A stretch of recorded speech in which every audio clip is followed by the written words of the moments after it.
আজকে আমরা আরও কিছু মেথড দেখব যার সাহায্যে আমরা HTML এলিমেন্টকে জাভাস্ক্রিপ্টে অ্যাক্সেস করতে পারি। তো শুরুতেই যেটা করব, আমরা একটা ভ্যারিয়েবল নিচ্ছি আবার,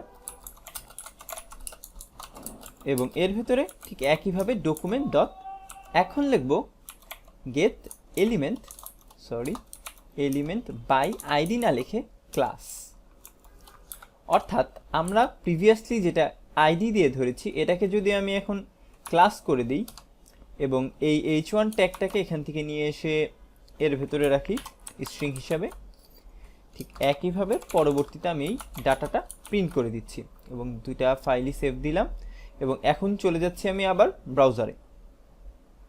তো এইটাকে যদি এখন আমি ইন্সপেক্ট করি এবং কনসোলে যাই, দেখেন এখানে একটা HTML এর কালেকশন এসেছে এবং এইখানে ভিতরে এক লেখা এই কালেকশনের ভিতরে প্যারামিটারে, তার মানে ও এই ক্লাসের নামের সাথে ম্যাচ করে জাস্ট একটা এলিমেন্ট পেয়েছে এবং এটার লেন্থ 1 দেখাচ্ছে এবং এটার যেই প্রপার্টিগুলো আছে, কিছু ডিফল্ট প্রপার্টি আছে, এইগুলো এখানে পরবর্তীতে আমরা না হয় আলোচনা করব। জাস্ট এইটুকু দেখেন যে আমরা কিন্তু এখানে কিন্তু আমরা একটা এলিমেন্ট গ্র্যাব করতে পেরেছি। তো এখন আমি যদি আবার কোডে ফিরে যাই এবং এইখানে লিখি ডাটা 0, অর্থাৎ প্রথম যে এলিমেন্টটা আছে সেটা দেখতে চাই, এবং এখন যদি আবার ব্রাউজারে যাই, এখন দেখেন আমরা যেটা আইডি দিয়ে পেয়েছিলাম সেটাই পেয়েছি। এখন আপনারা ভাবতে পারেন যে আইডি দিয়ে তো এরকম অ্যারের মতো করে ইন্ডেক্স অ্যাক্সেস করা লাগলো না, বাট ক্লাসে কেন লাগছে? কারণ ক্লাস কিন্তু মাল্টিপল হতে পারে। আমাদের একটা HTML ফাইলে সেম নামে অনেকগুলো ক্লাস হতে পারে। তো প্রথমে যেটাও গ্র্যাব করবে সেটা থাকবে প্রথম ইন্ডেক্সে, তারপর একটা 1 ইন্ডেক্সে, তারপর একটা 2, এভাবেই কিন্তু একটার পর একটা থাকবে। এই জন্য আসলে যখন আমরা ক্লাস নেম দিয়ে কোনো এলিমেন্ট গ্র্যাব করতে যাব সেটা চলে আসবে আমাদের একটা অ্যারে হিসাবে এবং সেটার থেকে আমাদের ভ্যালু নেওয়ার জন্য ইন্ডেক্স হিসেবে ভ্যালু নিতে হবে। এবং এখানেও কিন্তু আমাদের সব প্রপার্টি যেগুলো আছে ডট দিলেই সেগুলো আমরা দেখতে পারবো। দেখেন সবগুলাই কিন্তু এখানে অ্যাভেলেবল আছে, যেগুলো আমরা দেখেছিলাম ইনার HTML এবং আরও অনেক কিছু। তো এখানে আমি জাস্ট লিখছি ইনার HTML প্রিন্ট দিচ্ছি এবং আমি যদি এইখানে যাই, দেখেন হ্যালো ওয়ার্ল্ড প্রিন্ট হয়ে গেল। অর্থাৎ যেই কাজটা আমরা আইডি দিয়ে করেছি সেটা চাইলে আমরা ক্লাস দিয়েও করতে পারি। যখন আপনার কোডে যেটা লাগে সেটাই আপনি ইউজ করতে পারবেন। তো এরপরে আমরা আরেকটা দেখি, সেটা হচ্ছে ট্যাগের সাপেক্ষে, অর্থাৎ get element by tag name.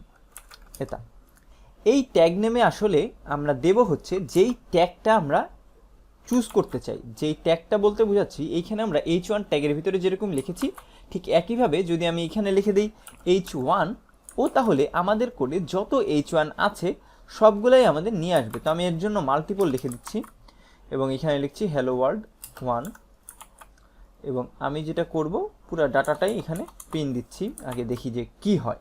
এখন যদি ব্রাউজারে যাই, দুইটা দেখেন লেখা এখানে চলে আসছে এবং পাশাপাশি এখানে দেখেন যে HTML কালেকশনে দুইটা আসছে, h1 ট্যাগ এবং এর ভেতরে গেলে এই যে লেন্থ 2 এবং প্রত্যেকটার ভেতরেই প্রপার্টিগুলো আছে এবং ডিফল্ট অনেক মেথড আছে যেগুলো নিয়ে আমরা আলোচনা করব না এখন।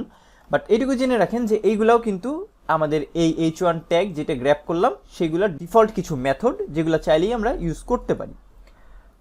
তো যেরকম আমরা ক্লাস দিয়ে কাজ করতে পারি ঠিক একইভাবে আমরা চাইলে ট্যাগও ইউজ করতে পারি এবং এই ট্যাগেও কিন্তু সেই প্রপার্টিগুলো অ্যাভেলেবল আছে যেগুলো আমাদের আইডি এবং ক্লাসে ছিল। এখন আমরা আরেকটা মেথড দেখব যেটার সাহায্যেও আমরা চাইলে এলিমেন্ট ইউজ করতে পারি। গেট এলিমেন্ট যেটা আছে সেটা হচ্ছে কোয়েরি সিলেক্টর। ডট লিখে যদি কোয়েরি সিলেক্টর লিখি, এই কোয়েরি সিলেক্টরটা দিয়েও আমরা চাইলে আমাদের HTML এর এলিমেন্টকে জাভাস্ক্রিপ্টে অ্যাক্সেস করতে পারি। তো এখন জাস্ট আমরা যদি দেখি কি আছে, এখানে h1 দুইটা ট্যাগ আছে এবং এখানে কোয়েরি সিলেক্টরের ভিতরে আমি লিখেছি h1 এবং এখন আমি ডাটা যেটা আছে অর্থাৎ এই কোয়েরি সিলেক্টর দিয়ে যে ভ্যালুটা আসবে সেটা আমি আবার এখানে প্রিন্ট করেছি প্রিভিয়াসলির মতোই। এবং এখন দেখেন ব্রাউজারে আসলে আমরা যেটা দেখতে পাচ্ছি আমাদের কিন্তু জাস্ট একটা দেখাচ্ছে, অর্থাৎ প্রথম যে h1 ট্যাগটা আছে সেইটা দেখাচ্ছে। এর কারণ কি? এর কারণ হচ্ছে কোয়েরি সিলেক্টর যখন লিখব ও ম্যাচ করবে শুধু প্রথম এলিমেন্টটার সাথে, অর্থাৎ প্রথম যেই এলিমেন্টটা আছে সেটার সাথে যখন ও ম্যাচ করে ফেলবে তখনই ও ভ্যালু রিটার্ন করবে। এখন আমরা যদি চাই এই কোয়েরি সিলেক্টরে মাল্টিপল, অর্থাৎ কোয়েরি সিলেক্টর অনেকগুলো ভ্যালু রিটার্ন করবে, অর্থাৎ ওর সাথে যতগুলো ম্যাচ পাবে সবগুলোই রিটার্ন করবে, তখন আমরা লিখব কোয়েরি সিলেক্টর অল।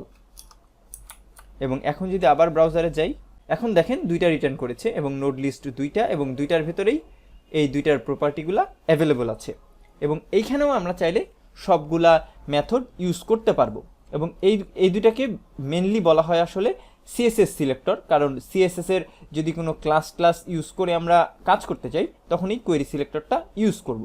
এবং আমরা কিন্তু চাইলে মাল্টিপল ক্লাস বা ট্যাগও এর ভেতরে লিখতে পারি, সেটা আমাদের প্রিভিয়াসলি যেই আইডি এবং ক্লাস দেখলাম সেগুলোর সাহায্যেও করতে পারবো। তো এটা দেখার জন্য শুরুতে যেটা করব, আমি এই ক্লাস নেমটাকে দিচ্ছি হলো 1 এবং দেখেন এখন যেটা করব h1 লেখার পরে আমি যদি লিখি ডট, অর্থাৎ ডট দিয়ে বোঝাচ্ছি হলো ক্লাস নেম এবং এইখানে আমি লিখছি হলো এই যে ফার্স্টের যেই ট্যাগটা আছে আমি চাই সেই ট্যাগটা, অর্থাৎ প্রথম ক্লাস নেমটা নিব। এবং এখন যদি ব্রাউজারে যাই দেখেন নোড লিস্টে কোনোটাই আসেনি, কারণ কি? কারণ হচ্ছে এখানে একটা স্পেস দিয়েছি এবং এখন যদি সেভ দিই দেখেন চলে এসেছে। অর্থাৎ যদি কোয়েরি সিলেক্টরে আমি মাল্টিপল সর্ট করতে চাই যে h1 ট্যাগের ভিতরে শুধুমাত্র এই ক্লাসটাই আমার লাগবে, তখন কিন্তু আমরা এরকম ডট দিয়ে যদি লিখি ক্লাস নেমটা তখন সেটা পেয়ে যাব। এই কোয়েরি সিলেক্টরের ভিতরে যদি আমরা আইডি বা ক্লাস নিতে চাই তখন কিন্তু আসলে নর্মাল যেভাবে আমরা আইডি বা ক্লাস নেমটা এখানে দিয়ে দিয়েছিলাম গেট এলিমেন্ট বাই আইডি এবং গেট এলিমেন্ট বাই ক্লাসের ক্ষেত্রে সেভাবে দিলে হবে না। আইডির ক্ষেত্রে আমরা যেভাবে সিএসএস দিয়ে লিখতাম হ্যাশ, ঠিক একইভাবে এখানে সেই হ্যাশটা ইউজ করতে হবে এবং ক্লাসের ক্ষেত্রে ইউজ করতে হবে হলো ডট, যেটা আমরা সিএসএসে লিখতাম। এই জন্যই আসলে এই কোয়েরি সিলেক্টরটাকে বলা হয় সিএসএস সিলেক্টর। তো আশা করি বুঝতে পেরেছেন যে আমরা অনেকভাবেই আসলে চাইলে আমাদের HTML থেকে এলিমেন্টগুলোকে জাভাস্ক্রিপ্টে অ্যাক্সেস করতে পারি। আজকের ভিডিও এ পর্যন্তই, সবাইকে ধন্যবাদ।